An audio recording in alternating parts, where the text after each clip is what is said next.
Napakalaking bagay po yung issue ng tukso sa buhay na espiritual.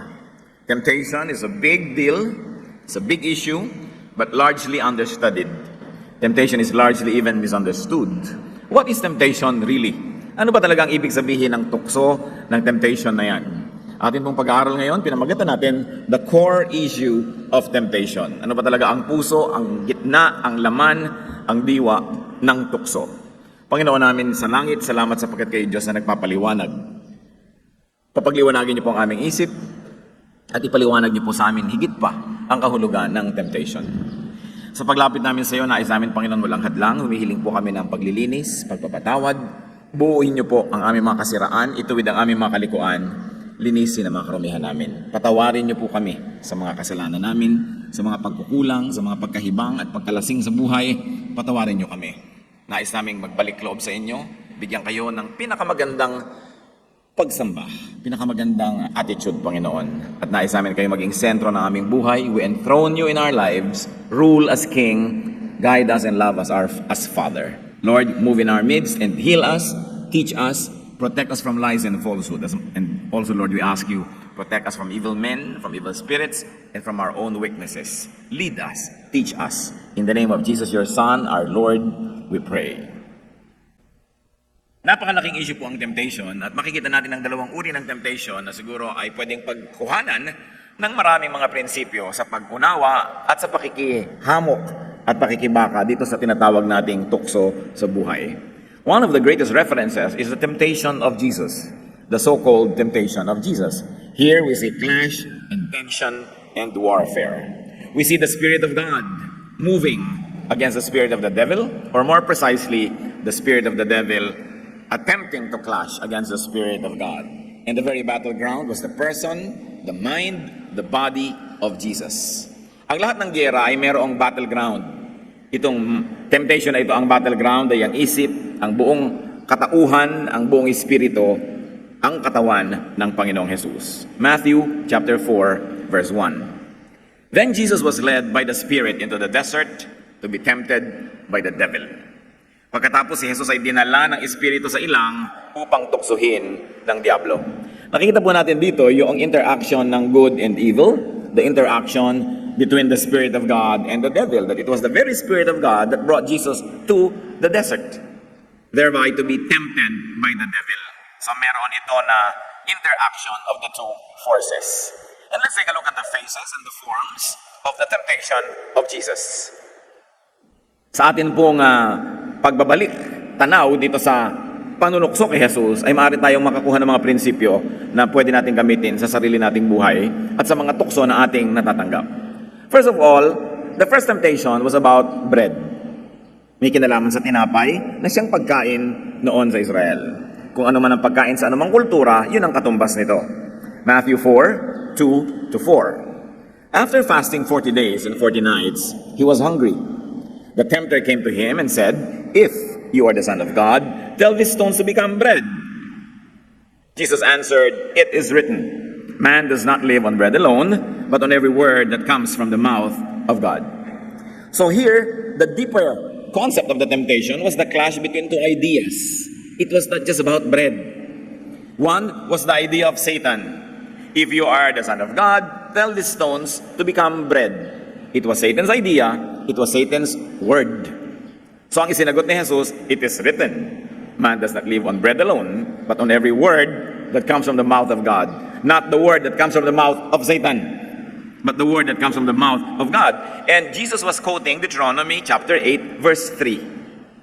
So Satan offers a word, the Lord counters it with another word, and this is the word of God as recorded in the Bible. So word against word. There was a genuine need, obviously. There was a genuine need for food because Jesus was hungry. But Jesus' answer was, it is written. He was going to refer not to the word of Satan, not to his need at the moment, but to what was written in God's word. So there was this bread versus word, bread which was physical versus that which is spiritual, the word of God. But then again, don't be deceived. The bread is not only physical. The bread is a physical representation of a spiritual reality of a spiritual situation. So this is really spirit against spirit, except that the bread is a prop that represents another spiritual reality. The temptation here is really about the source of idea. It's not the idea itself. The idea of bread, the idea of eating bread was a given. It was good. It was not bad to have bread. Pero saang nagmumula yung ideya na magkaroon ng bread at yung pamamaraan? Nagmumula yung ideya 1 from Satan. At meron ng nagmumula ideya number 2 from God. The temptation was which source of idea to subscribe to. Dapat nating palalimin at pataasin ang pagbasa ng mga verses na ito. Hindi lang tinapay ang panagyagirahan, kundi kanino manggagaling ang tinapay na ito. Another concept of the temptation of Jesus was about safety. It was about jumping. Matthew 4, 5-7. Then the devil took him to the holy city and had him stand on the highest point of the temple. If you are the Son of God, he said, throw yourself down. For it is written, he will command his angels concerning you, and they will lift you up in their hands, so that you will not strike your foot against a stone. Jesus answered him, it is also written, do not put the Lord your God to the test. Ito pong temple sa Jerusalem, merong isang side, the eastern side, na nasa ibabaw at taluktok ng bundok. Kasi ang Jerusalem mismo, ibabaw ng bundok eh. At sa ibabaw na yon, meron pang isang burol at nandun sa ibabaw nun yung temple. On the eastern side, pagka tumingin ka dun sa pader ng templo at ikaw ay yumuko sa labas nun, napakalalim na bangin. On the southern, on the northern, on the eastern sides, hindi ganon. But on the western rather, but on the eastern side, bangin agad, matarik na matarik. At ihalos katapat nung bangin na yon, yung wall. And on that wall, may toring kitaas-taas. That was the tower that Satan was talking about. Sabi niya, kung anak ka nga ng Diyos, akyatin mo yung tore na yan na pagkataas-taas, tapos tumalon ka. Hindi lang siya mahuhulog sa patio o doon sa ground ng temple, doon siya mahuhulog sa bangin na mas mababa pa kaysa sa floor level ng temple. At doon sa baba nun, doon sa valley, nandun yung Gethsemane. Nandun yung mga oliba, nandun yung mga garden na pinag-uusapan na Garden of Gethsemane. Pero puro bato-bato yun. Matatalim na bato. At malalaglag ka siyempre doon, mamamatay ka. Kung may mga gusto na magpakamatay, doon sila tumatalon. At sabi ni Satan, bakit hindi mo subukin? Total, anak ka naman ng Diyos, diba? Patunayan mo, tumalon ka. Sabi naman kasi sa Bible sabi ni Satan, sasaluhin ka ng mga anghel kung ikaw talaga ang anak ng Diyos. At hindi papabayaan na ni ang paa mo, ni ang sakong mo, mabundol sa bato. Sasaluhin ka. Satan was quoting the word of God, Psalm 91, 11-12. Sa lagay, si Jesus lang mag-quote. Nag-quote siya nung una, si Jesus. Pangalawa, quote din si Satan. No?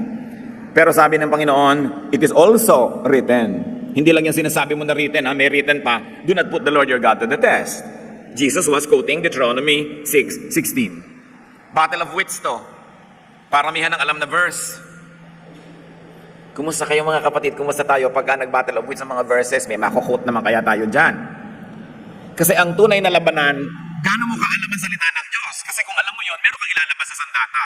Kung wala kang alam, ibibigay mo lang opinion mo, idea mong makabalibaligtad pa at halo-halo. Ano ngayon ang ilalaban mo? Here, the issue was vanity. Yabang, pride. Kung talagang anak ka ng Diyos, patunayan. And the answer of Jesus, it is written. Dapat nating pansinin dito na si Satan naman nag-quote na ng it is written. So now this is a battle of Scripture versus Scripture. The Word of God versus the Word of God. But can that happen? No. Because the Word of God cannot contradict itself. But the interpretation and application of the same Word can actually make war with God. And that's what Satan was doing. Yung mismong salita ng Diyos, binabaluktot, nililiko para kontrahin yung ibang mga salita rin ng Diyos. At kadalasan, ganyan yung giyera na nangyayari sa pare-parehong Kristiyano na nagpapagalingan, pare-parehong may kinukot na verses. Ang actually nun, labanan lang yon ng hermeneutics, labanan ng interpretation at ng application. Kaya dapat ang tao matalino, hindi ka basta nakikinig, nagsusuri ka at nag-aaral. This was Psalm 91, 11-12, being made to clash against Deuteronomy 6:16. Word versus word. But obviously, the case of Satan was a misquote. It was out of context. It was misapplied. It was misinterpreted. And very maliciously being misused. So ano ang gera dito? Ano yung temptation? It is the source, the nature of the motivation. Tatalon ka, anong motivation mo? Para lang magyabang. So, hindi na pinagtatalunan ngayon na biblical ba yung sinabi ni Satan, biblical ba yung sinabi ni Jesus. Kundi, sige, parehong biblical, pero bakit mo naman gagawin? Ba't ka naman tatalon? Sige, parehong biblical, magpalaki kayo ng church, magparami ng member, pero ba't mo gagawin? Dahil ba sa yabang? O dahil ba talagang mahal mo yung salita ng Diyos? Marami tayong pagtatalo dyan verse against verse. Hindi yun ang pagtatalunan. Anong motivation mo? Bakit mo gustong gamitin ang verse na yan? Nangyayari yan, when we want to manipulate people, we quote a verse. Para yung lakas ng Diyos ang banggain niya at definitely mananalo ka kasi nagtago ka sa lakas ng Diyos. So hindi na pinag-uusapan na, word ba yan ng God? Ang tanong na, bakit mo ginagamit? So the real temptation here, brothers and sisters, is to misuse the word of God. Hindi na about jumping. Sige, grade 1 meaning jumping. Pero kailangan pataasin, hindi naman tayo grade 1 God is changing us from glory to glory. So ang pagbasa rin natin at pag-apply ng Word of God, habang tumatagal ang ating scholarship, dapat mas malaki ang naabot, hindi replay ng replay, yun na rin ang yun. You hear the same verse being preached every day, every year, yun na lang ng yun, ng application, hindi ka lumalaki. So ang tunay na temptation dito, ano ang ating motivation when we quote from the Word of God? Many Christians are tempted to be like Satan, to misuse it. Para mang-uto, para mang-manipulate, manggamit ng tao. And sometimes, to justify even our own mistakes, you quote the Word of God. That is the temptation. There's another temptation here in this encounter. It's about power and wealth. Matthew 4:8-10. Again, the devil took him to a very high mountain and showed him all the kingdoms of the world in their splendor. All this I will give you, he said, if you will bow down and worship me. Now, that was Satan's word. I'll give you this if you bow down and worship me. And Jesus said to him, away from me, Satan, for it is written, worship the Lord your God and serve him only. Jesus was quoting Deuteronomy 6:13. Sa ulo niya yung Deuteronomy, kaya hindi siya maubusan ng magamit na ammunition against the temptation. What was the temptation? It's about power and wealth. It's about glory. But it's really not about glory. Because even God is glorious. Ano naman ang masamang maging glorious? Ano naman ang masama na maging mayaman? Ang kayamanan naman galing sa Diyos. Ano naman ang masama na maging king? King of kings nga ang Diyos. Ano naman ang masama doon? So ang masama dito, hindi yung kingdom, kundi yung source. Hindi masama maging powerful. Hindi masama maging wealthy. Katulad ng misreading ng maraming Kristiyano. No. Ang masama, kanino galing? So the temptation here is not about being wealthy or not. The temptation is who to receive your wealth from. Yumaman ka nga, pero kanino galing? Anong pamamaraan? Pamamaraan ba ni Satan o pamamaraan ng Diyos? Salita ba ni Satan ang iyong ginamit para ka umunlad, maging makapangyarihan? O salita ng Diyos? So hindi ko maunlad, mayaman, makapangyarihan ay masama. Ang tanong lang, kanino galing? So the essence and the spirit of temptation is all about the idea. The real battle is in the mind. Pag may temptation, mga kapatid, ganito yung nangyayari. The devil offers an idea, katulad ng temptation ni Jesus. Jesus counters the idea with another idea. Very specifically with the written idea of God. Yun ang labanan. Idea against idea. The true evil was not bread, because even Jesus ate a lot of it in his lifetime. The true evil is not about safety, because even Jesus was kept safe and protected by heaven lots of times in his ministry. The true evil was not glory or power, because Jesus and God the Father had it and continue to have it. The essence, the spirit, and the goal of the temptation was for Jesus to have those things outside of God's provision. Yun ang tunay na temptation. Magkaroon si Jesus ng bread, magkaroon siya ng glory, magkaroon siya ng power, magkaroon siya ng safety from the devil. Pagka tayo naaalok ng ganyang mga bagay, ang itatanong nyo agad, saan galing? Anong pamamaraan ang kailangan kong gawin para mangyari yan? Gusto kong manalo sa isang contest, anong paraan ko? Kanino ako hihingi ng power? Gusto kong magwagi, gusto kong maging bida, gusto kong maging sikat. Anong gagawin ko? The real essence of the temptation was to subscribe to another idea, to another philosophy, to another school of thought. In other words, to another word, the word of Satan. And the word of Satan, nagmamadali. Idea niya yan, philosophy niya yan. Sabi niya, kung gusto mo, gawin mo agad na tinapay ang bato. Alam natin na nung natapos yung temptation, angels came and ministered to Jesus. And doubtlessly, nagdala sila ng bread. Pero may panahon. Yung pagmamadali, mas madalas kay Satan yan. Kasi kung tayo ay makadiyos, lahat may panahon. May panahon para maghanda ng gamit mo ngayong gabi para bukas hindi ka nagmamadali. Kasi handa na. May panahon. Pero ang style ni Satan, madalas, nagmamadali. Kasi ang nagmamadali, nagkakamali. Mainit ang ulo, galit, at maraming mistakes. Yun ang gusto ni Satan. Anong philosophy ni Satan? Get rich at once. Ngayon na, maging powerful ka. I'll give you all this kingdom, but bow down to me. Worship me. Mga instant money. Yung wala kang kahirap-hirap, nagkapera ka. Yan ang ginagawa ng mga nandaraya. Yan ang ginagawa ng mga nangwa 1, 2, 3. Yan ang ginagawa ng mga nagbebenta. Ang ibinebenta nila, may daya ang timbang, may daya ang quality. They want a lot of money, but whose ways? The ways of Satan. So, the temptation is to subscribe to another style. Not to have money, but to subscribe to Satan in order to have it. That was why Jesus' consistent reply was, it is written. Sabi niya, oo, kakain ako, pero sa paraan ng Diyos. Oo, magkakaroon ako ng glory and kingdoms, pero sa timing, sa paraan ng Ama sa langit. Oo, magiging ligtas ako, pero sa paraan ng Diyos. At hindi ko ilalagay ang sarili ko sa walang kakwenta-kwentang panganib para lang mapatunayan na ililigtas ako ng Diyos. That was the way. So the Lord in effect was saying, I subscribe to what has been written. I subscribe to an already set philosophy and reality and frame of mind, so why try to entice me to subscribe to another? Dapat nating namnamin yon. Balikan natin ang mother of all temptations. Kung merong mother of all temptations sa New Testament, meron din sa Old, the temptation of Eve and Adam. Genesis 3, 1-5. Now the serpent was more crafty than any of the wild animals the Lord God had made. He said to the woman, did God really say, you must not eat from any tree in the garden?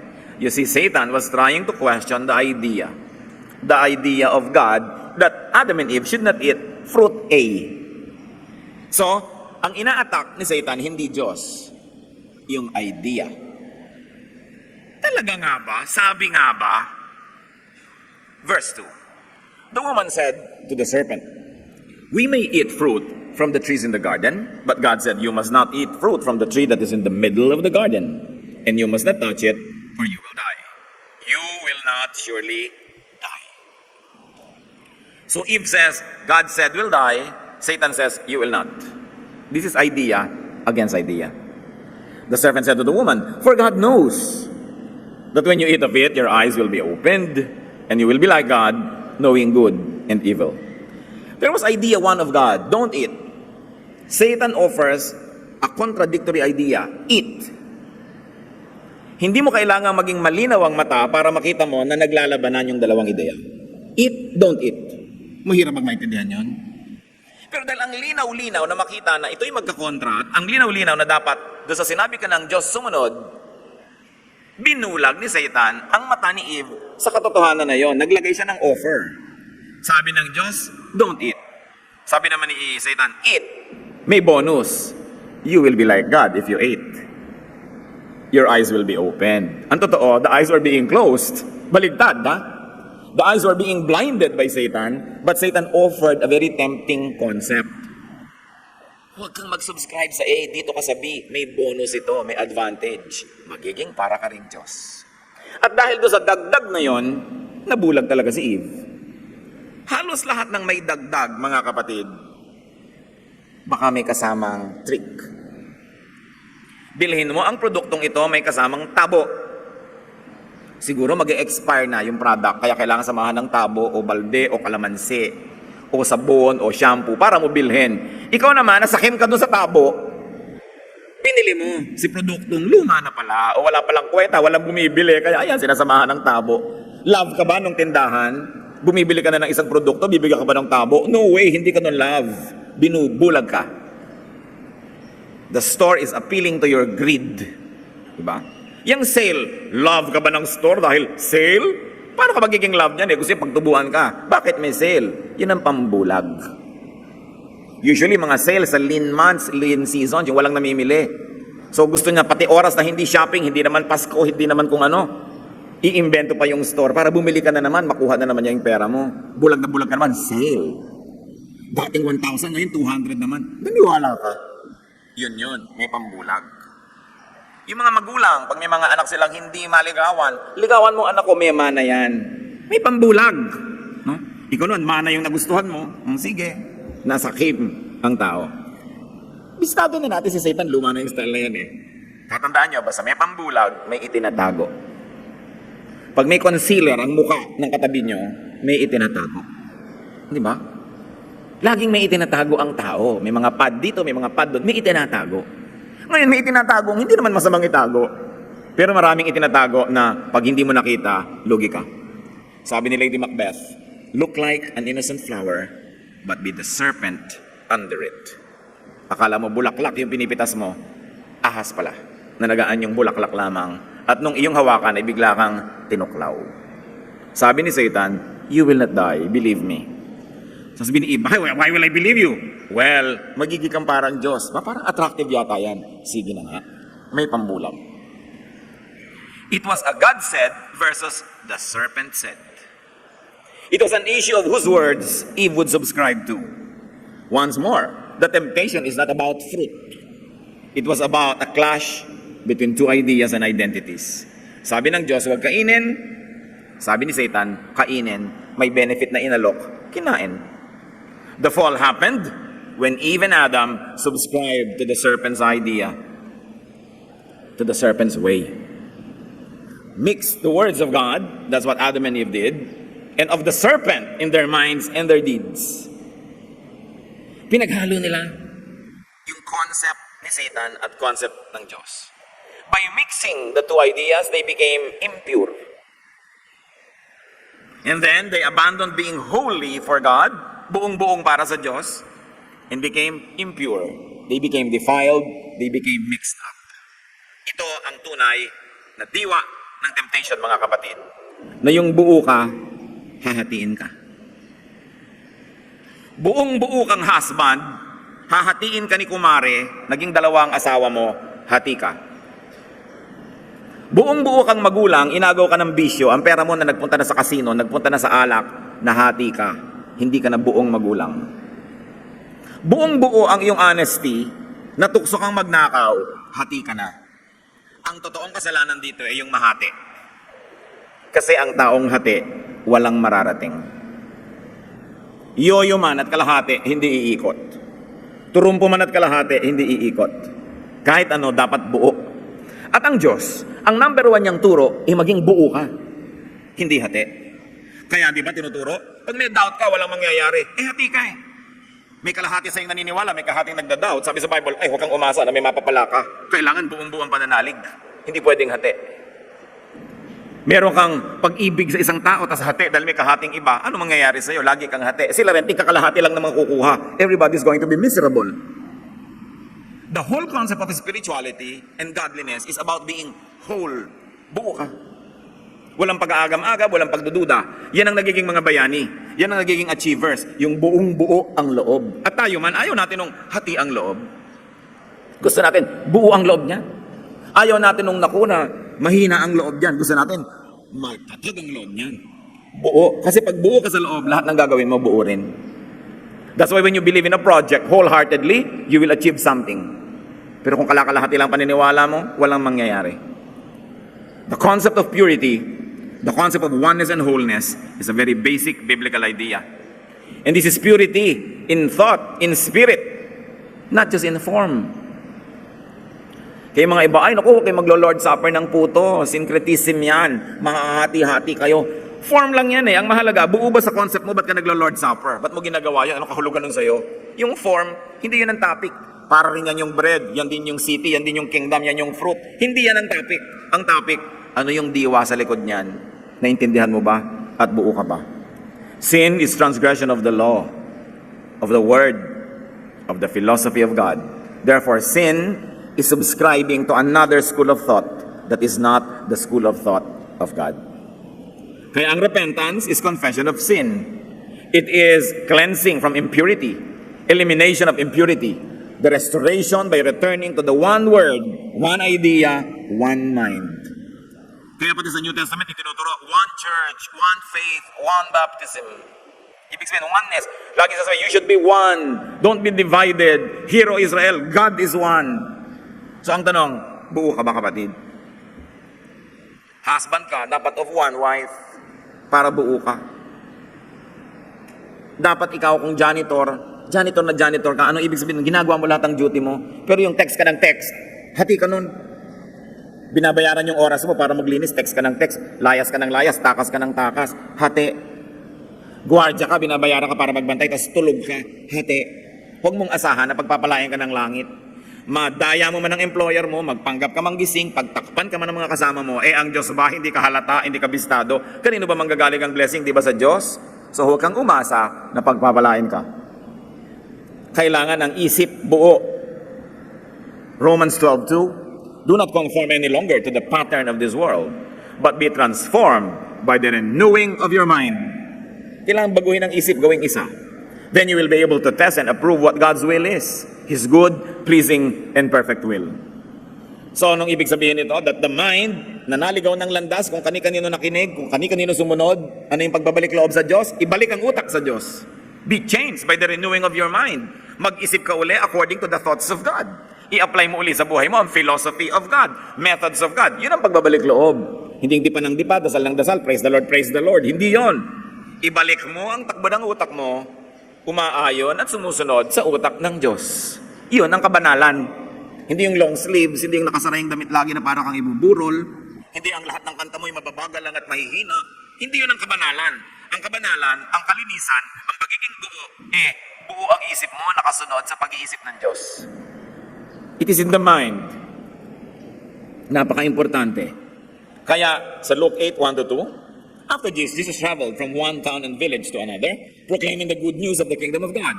The 12 were with him, and also some women who had been cured of evil spirits and diseases. Mary, called Magdalene, from whom 7 demons had come out, ... So anong ibig sabihin na si Mary ay naging mananampalataya, natanggalan ng 7 demonyong nakatira sa kanya? Kasi may Diyos, tapos may 7 demonyo, 8 ang tinig na sinusundan niya. Kailangan palayasin yung 7 para ang matira lang isa. Maging buo uli siya, therefore, siya ay anak na naman ng Diyos sa turing at sa katotohanan. Ilan ang nakatira sa ating mga demonyo? Ilan ang tinidinig natin? Ilan ang sinusunod natin? Kung ikaw ay anak ng Diyos, palayasin lahat yan. Isa lang ang sinusunod. Hear, O Israel, God is one. And there's only one God. Kaya doon ka lang nakasubscribe. So in a higher level of reading, temptation is not just about bread. It's not just about jumps and kingdoms and wealth. Dahil yun naman hindi masama eh. Kung yun lang per se, no. Temptation is this, and let me be repetitious. It is about who you subscribe to. Kanino ka nakikinig? Whose ideas, whose ways, whose word. Now, be careful with God's word being misquoted, because even Satan did that. Temptation is about not being pure or one with. It's not being true to your identity. Ang tukso lagi, hatiin ka. Estudyante ka, hahatiin ka na maglakwatsa para hindi ka maging estudyante half of the time. Tukso yon. Empleyado ka, ang tukso, maglakwatsa ka. Nahati ka. Kasi yung mission mo mag-work. When you are not working, hati ka. Pinagkakatiwalaan ka, ito yung pera, hawakan mo, ito yung budget, ito yung susi. Tapos magnanakaw ka, hati ka. Kasi pinaglalaban mo yung trust at saka yung untrustworthiness. Hukom ka, pinagtitiwalaan ka na magiging fair, tapos ibebenta mo yung desisyon mo, hati ka. Siguro naman, di ko na kailangan isa-isahin pa ibig sabihin ng mahati. Anak ka, pinagtitiwalaan papasok sa school, tapos lakwatsyang ginagawa mo, hati ka. Asawa ka, alam ng asawa mo, nasa trabaho ka, yung pala nasa motel ka, hati-hati ka. Yun ang tukso, mahati. Ayaw ng Diyos ng hati-hati. A one-half Christian is a one whole nonsense. So we have to be pure versus impure wife or husband, employer or employee, friend, believer, church member. Member ka na isang church, hindi ka naman fully nagsusupport, hati ka. Kasi member ka, dapat nagpa-function ka eh. Hati. Yung mga iba, pati blessing, ninanakaw. Uupo dyan, mabe-bless. Tapos hindi man lang mag-o-offering, hindi ninakaw mo yung blessing. Karinderya man at umupo ka para kumain, di ba dapat magbayad ka? Eh, pagkain lang yun ng katawan, yung pagkain ng kaluluwa, alangan man nakawin mo yun. Sa palagay mo, may nakakalusot, kala lang natin. Sikap ka ng sikap, wala rin, nasunugan ka pa ng bahay, mas lugi ka pa. Lumubog sa baha ang piano, ayan, ayaw tumugtog, tungtungan mo sa baha ng pakinabangan ng piano. Maraming ginagawa ang tao, kaya siya may problema, kasi hati siya. Maraming psychiatric problems, kasi hati yung tao. Bakit hati? Gustong-gusto niyang maging artist. Pinilit ng tatay maging engineer. Hati. Hindi naman talaga siya yun eh. Pinilit mo maging iba. Hati. Pagka gusto mo mag-aral, ang tanong agad ng magulang, ano magiging trabaho mo dyan sa pag-aaralan mo? May trabaho ba yan? May sweldo ba yan? Asa plantilla ba yan ng City Hall?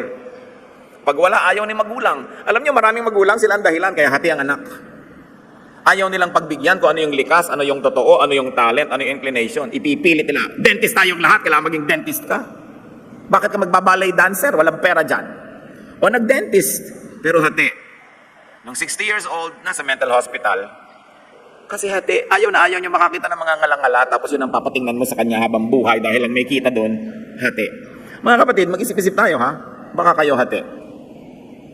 Kung kayo 40, 50, 60, hati pa rin hanggang ngayon, abay nauubos ang panahon nyo para maging buo. Baka kamatayan nyo na lang na hati. Kailangan gumawa tayo ng paraan na maging buo. Kahit na lang 2 days before you die, maging buo ka man lang para pagharap mo sa Diyos, yung dala-dala mo buo. It's your duty to yourself na mabuo. Sundin ang yung mga pangarap. Pagyamanin ang yung mga natural talent. Hindi ka dapat napipilitan dahil lang pinilit ka ng mundo. Bawat isa tayo ay mananagot din sa Diyos. At dapat natin pinapayagan ng kapwa natin na mabuo. Huwag natin ipilit sa kanya yung concept natin para lang sa tingin natin buo siya. Pero siya, alam niya, hindi siya buo. Kasi hindi siya totoo. Alam ng Diyos kung ano yung totoo sa atin. At siya naman ang lumikha ng katotohanan na yun. So pag tumatagi ka, tumatalikod sa katotohanan na yun, parang binaliwala mo na rin yung plano para sa'yo ng Diyos. So be whole. Be one with your heart, your mind, your body. Dapat yung iyong feelings, yung iyong thoughts, at yung iyong activities magkakatugma. Sinasabi ng konsyensya mo, masama yan, pero ginagawa mo, hati ka. Kailangan magkakakampi, magkakasama ang damdamin, ang pag-iisip, at yung ginagawa ng katawan. At alam natin kung sino ang boss dyan, yung pag-iisip. Yung thought na sinasabi sa Romans, be renewed by changing your thought patterns, your mind.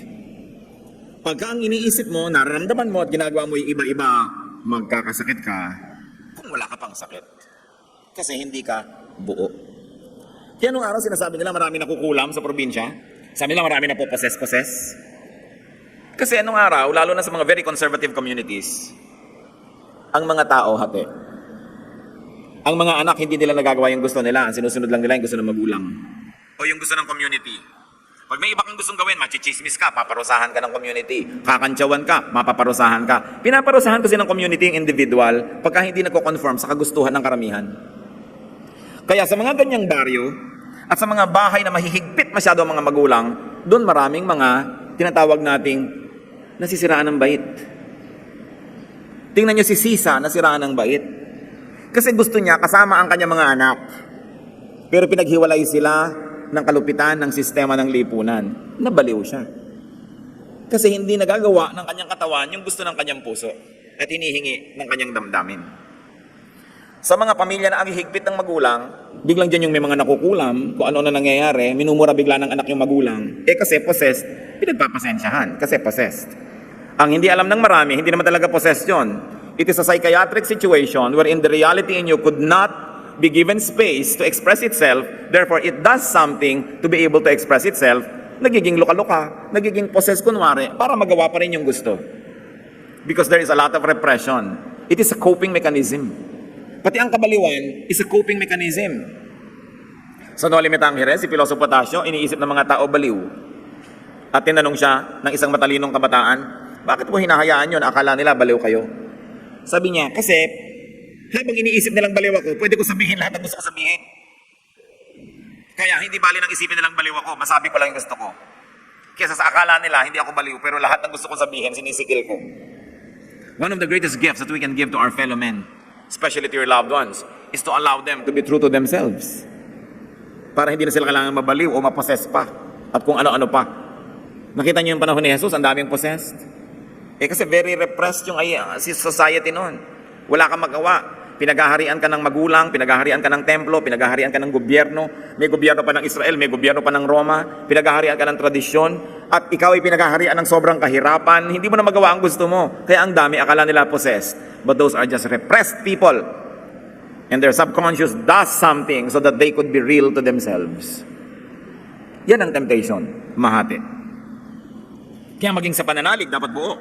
James 1, 6-8. He who doubts is like a wave of the sea, blown and tossed by the wind. That man should not think he will receive anything from the Lord.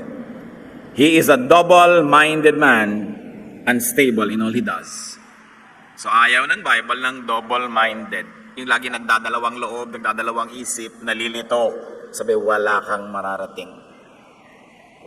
Romans 7, 19-20, sabi ni Paul, for what I do is not the good I want to do. No. The evil I do not want to do, this I keep on doing. Now, if I do what I do not want to do, it is no longer I who do it, but it is the sin living in me. Blah, blah, blah. Pero ang mahalaga dito, gusto niyang bumait, pero di niya ginagawa. Hati siya. Dapat, kung alam natin kung ano yung tama, yun ang ginagawa ng ating katawan.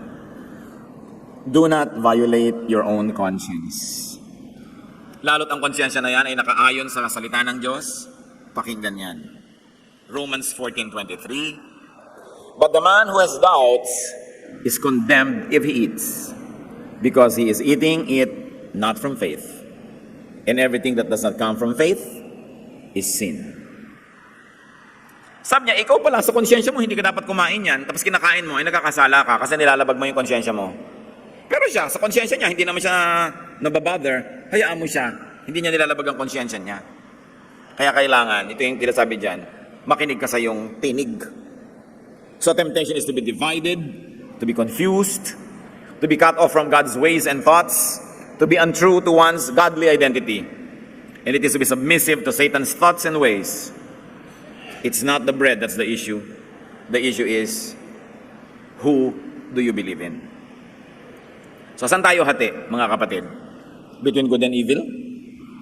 Dapat ba bang hati ang tao dyan? Di pa ba malinaw yan? Between God's ways and Satan's ways? Between our true godly identity and the distorted identity being dictated by the world? Like your identity as a husband, di magpaka-husband ka. Tatay ka, di magpakatatay ka. Anak ka, magpakaanak ka. Pag yun ay binaligtad mo, yun ang tunay na temptation na ating sinunod. Ama namin sa langit, nawa ang mga ideya na ito ay lubos naming maunawa. We ask you, Father, to enlighten us, to empower us, so we can move on to higher levels of application of your word.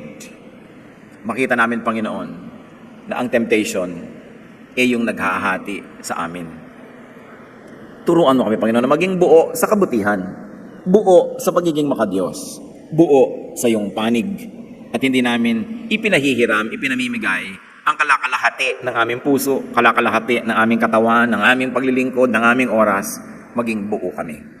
Magbulay-bulay tayo, mga kapatid, kung ano pa ang mga kahulugan nito sa ating mga personal na buhay. Gugulin ng ilang panahon, pag-isip-isipan, at pakinggan ang tinig ng Espiritu.